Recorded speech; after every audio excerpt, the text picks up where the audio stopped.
Hello viewers, এখানে আপনারা দেখতে পাচ্ছেন যে ছাদের বিম বাঁধার কাজ চলছে। তো ছাদের বিমের যে মূল বিষয় তিনটা হচ্ছে, যা আপনাকে অবশ্যই জানতে হবে। আপনি যদি মিস্ত্রি কিংবা ফোরম্যান কিংবা কন্ট্রাক্টর যাই হন না কেন, আপনি যদি এই তিনটা বিষয়ে সম্পূর্ণ ক্লিয়ার জানতে না পারেন, তাহলে আপনার কোনো মূল্য নাই এবং আমি বলবো আপনার কোনোই মূল্য নাই। তাই অবশ্যই আপনাকে এই তিনটা বিষয় জানতে হবে। যে তিনটা বিষয় আপনাকে জানতে হবে সেগুলো হচ্ছে আপনার যে বিমের যে রডগুলো আছে, সেই রডটা আপনাকে সঠিকভাবে বিম দাগানো এবং আপনাকে সঠিকভাবে ড্রয়িং বুঝতে হবে এবং বিম চিনতে হবে আপনাকে। এবং লাস্ট যেটা সব থেকে বড় ইম্পর্টেন্ট জিনিস হচ্ছে, সেটা হচ্ছে আপনার বিমের ল্যাপিং। বিমের ল্যাপিং কোথায় কিভাবে দিবেন, এই তিনটা বিষয়ে আজ আমি আপনাদের ক্লিয়ার করে জানাবো।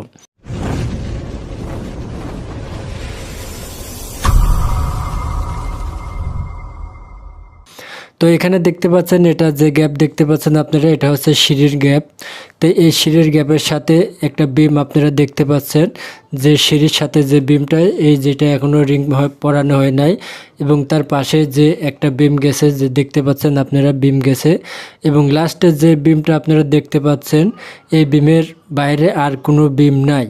তো এই বিমটা আমরা এখন দাগ দেব এবং এই বিমটা চেক করব রডগুলো, এবং কিভাবে চেক করবেন এবং এই বিমটা কিভাবে চিনবেন সেটাই আমি আপনাদের দেখাই। তো এখানে দেখুন আপনারা, এটা হচ্ছে সিঁড়ি। যে সিঁড়ি দেখতে পাচ্ছেন আপনারা, সিঁড়ি এবং সিঁড়ির সাথে যে বিমটা আপনারা দেখলেন রিং পরানো হয় নাই, এটাই সেই বিম। এবং এই বিমের সাইড দিয়ে যেটা আসছে এটা, এবং এই কর্নারে যেটা দেখতে পাচ্ছেন আপনারা এখন যে বিমটা, এটাই সেই বিম। তো এই বিমটা এখন কয় নম্বর বিম এখানে দেখুন, আপনারা খুব ভালোভাবে দেখুন, এটা হচ্ছে আপনার 3 নম্বর বিম। তো এভাবে আপনারা বিম চিনতে পারেন, তাতে কোনো সমস্যা হবে না। এটাই বিম চেনার সঠিক উপায়। এই যে দেখুন, প্রথম ফ্লোর থেকে 5 নম্বর ফ্লোর পর্যন্ত এটা লেআউট প্ল্যান।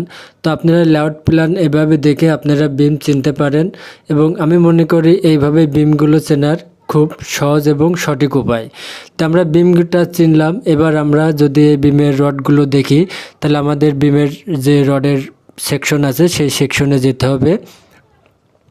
তো এই বিমটার সেকশনটাই আমরা এখন দেখব, যেটা আমরা এখন চেক করব। এটাই হচ্ছে সেই বিম, এবং আমরা যে 3 নম্বর বিম দেখলাম, এটাই সেই 3 নম্বর বিম। এবং আমি আপনাদের বিমটা যেভাবে চিনাইছি আপনারা এভাবে চিনবেন। তো এটা যে ড্রয়িংটা আপনারা দেখতে পাচ্ছেন, এটা হচ্ছে সেই রডের সেকশন। এই যে ভালোভাবে এখানে খেয়াল করে দেখুন, এই যে বিম নম্বর 3, একবারে খুব সুন্দর করে দেখতে পারবেন আপনারা, এটা 3 নম্বর বিম। তো এই বিমের যে রডের সেকশনটা আছে, সেটা আমি আপনাদের এখন দেখাবো। তো আপনার উপরে দেখতে পাচ্ছেন এখানে, যে একেবারে উপর করে লেয়ারে আছে আপনার 2টা 20 মিলি এবং একটা 16 মিলি, একদম ফার্স্ট উপর করে লেয়ারে 2টা 20 মিলি, একটা 16 মিলি। এবং নিচের যে লেয়ারটা আছে, সেই নিচের লেয়ারটা যদি আমি আপনাদের এখন দেখাই, তাহলে আপনারা ক্লিয়ারলি বুঝতে পারবেন যে বিমের রডগুলো কোথায় কিভাবে দেখানো হয়। এই যে দেখুন, এখানে যে দেওয়া 3টা 20 মিলি স্ট্রেট ডাইরেক্ট রড আছে, 3টা 20 মিলি, এবং সেকেন্ড লেয়ারে আছে আপনার 2টা 16 মিলি। তো আপনারা এভাবে যদি বিমের রডগুলো চেনেন, তাহলে আপনাদের আর কোনো সমস্যা হবে না। তো আমি মনে করি এটাই বিমের রড চেনার সঠিক উপায়। আর এইভাবেই আপনারা রডগুলো চিনবেন, তাহলে আপনারা সবার সাথেই কাজ করে বের হয়ে যেতে পারবেন, আপনাদের কোনো সমস্যা হবে না। আর এই বিমটা আপনারা দেখতে পাচ্ছেন L/4 ভাগ করা হয়েছে, L/4 ভাগ করে রিংগুলো বাঁধা হয়েছে। তার আমি যদি এখন আপনাদের রিংয়ের সাইজগুলো দেখাই, যে কয় ইঞ্চি পরপর রিংগুলো আছে, তাহলে আপনারা সঠিক দেখতে পারবেন। তো L/4 মধ্যে আছে 5 ইঞ্চি করে, এবং যেটা মাঝখানের অংশ, সেটা আছে 7 ইঞ্চি করে। তো এই বিমটার আমরা ড্রয়িং দেখলাম। তো এখন আমরা এই বিমটার রডগুলো দেখব আসলে ড্রয়িংয়ের সাথে ঠিক আছে কিনা। তো এখানে দেখতে পাচ্ছেন আপনারা, যে আমরা উপরে 3টা রড দেখছিলাম, 2টা 20 একটা 16। তো এখানে দেখুন দুই পাশের 2টা 20 মিলি, এবং মাঝখানে যেটা দেখতে পাচ্ছেন এটা 16 মিলি, এবং নিচের লেয়ারে ফার্স্ট যেটা দেখছিলাম আমরা, সেটা 3টা 20 মিলি। এখানেও দেখুন আপনারা ভালোভাবে 3টা 20 মিলি আছে, এবং উপরে যেটা দেখতে পাচ্ছেন সেকেন্ড লেয়ারে যে রডগুলো, 2টা রড দেওয়া হয়েছে, এই 2টা রড, এই 2টা হচ্ছে 16 মিলি। তাহলে আমরা যে বিমের রডগুলো দেখলাম, সেই বিমের রডগুলো আমরা সঠিকভাবে দেখতে পাইছি, এবং সেটা সঠিক আছে। তো এখন যদি আমি আপনাদের L/4 যে 5 ইঞ্চি করে আছে, সেটা যদি আমি আপনাদের দেখাই, তাহলে বিমের এক মাথা L/4 এক অংশের দিকে আছে, এবং আর এক অংশ এই পাশটায় আছে, এবং মাঝখানে 2 ভাগ আছে। তো মাঝের 2 ভাগ, 2 পাশে 1 ভাগ 1 ভাগ, এই মোট 4 ভাগ, তাহলে L/4 এ। তো এখানে L/4 এর 5 ইঞ্চি করে যে রিংগুলো আছে আপনারা এখানে দেখুন, খুব ভালোভাবে লক্ষ্য করে দেখতে পারবেন। এই দেখুন 5 ইঞ্চি, তারপরটা আছে 10 ইঞ্চি, তারপরটা 15 ইঞ্চি এবং 20 ইঞ্চি। তো এভাবে যদি আপনারা সঠিক নিয়মে রডগুলো রিংগুলো দাগান তাহলে আপনাদের আর কেউ ভুল ধরতে পারবে না। তো এখন যদি আমি আপনাদের মাঝের অংশটা দেখাই তাহলে আপনারা আরও ক্লিয়ার বুঝতে পারবেন। এই যে দেখুন মাঝের অংশটা 7 ইঞ্চি করে আছে। এই যে দেখুন 7 ইঞ্চি, তারপরটা দেখুন 14 ইঞ্চি, একবার ক্লিয়ার আপনারা দেখতে পাচ্ছেন 21 ইঞ্চি এবং 28 ইঞ্চি।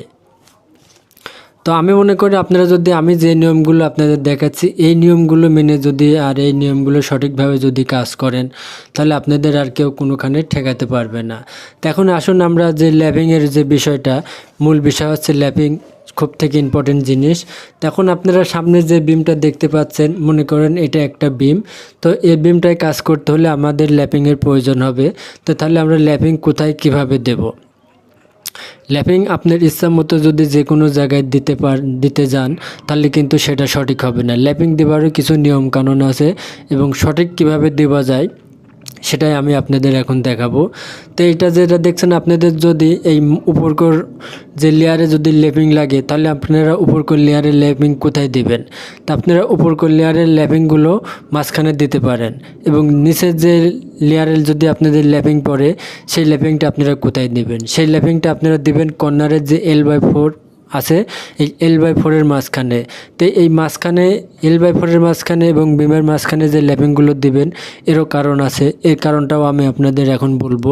এর মূল কারণ হচ্ছে এই বিমটা দেখছেন, এই বিমটা যদি আপনার মাঝখানে দেবে যায়, এই যে ভালোভাবে খেয়াল করুন, আমি যে প্রেশার দিচ্ছি তাতে কিন্তু বিমটা মাঝখানে দেবে যাচ্ছে, আর মাঝখানে দেবে যখন যাবে তখন কিন্তু আপনার উপরের সাইডে বিমের যে L/4 ওখানে চাপ লাগবে এবং নিচের সাইডে একেবারে বিমের যে মাস পজিশন আছে, এই যে মাস পজিশন দেখছেন এখানে চাপ লাগে। তা আপনি যদি উপরকর লেয়ারের ল্যাপিংটা বিমের মাঝখানে দেন তাহলে কিন্তু আপনার সেই ল্যাপিংটায় ততটা আঘাত লাগে না, যা লাগবে আপনার কলমের গোড়ায়। আর নিচের লেয়ারের অংশটা যদি আপনি কলমের কর্নারে দেন সেক্ষেত্রে কিন্তু আপনার নিচে প্রেশার পড়বে, সেক্ষেত্রে আপনার ল্যাপিংয়ের কোনো সমস্যা হবে না। তো আশা করি ভিডিওটা যদি ভালো লাগে অবশ্যই একটা লাইক দিবেন, আর আমার এই ভিডিও থেকে যদি কোনো কিছু শিখতে পারেন তাহলে অবশ্যই আমার চ্যানেলটা সাবস্ক্রাইব করে বেল আইকন অন করে দেবেন। সবাই ভালো থাকবেন, ধন্যবাদ।